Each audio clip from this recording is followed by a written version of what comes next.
Hi, welcome to the Energy Conservation Reflection page. First of all, congratulations on completing this amazing journey of exploring energy conservation and its importance.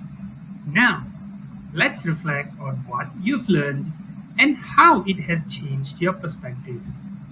Think about the activities and discussions we had.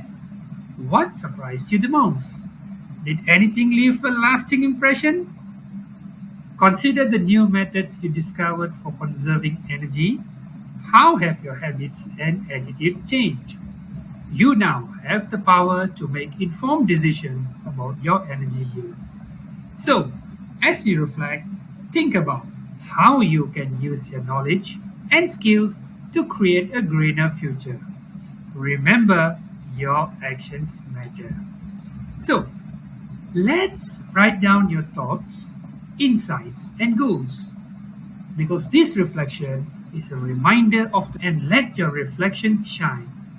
I can't wait to hear from you. Bye.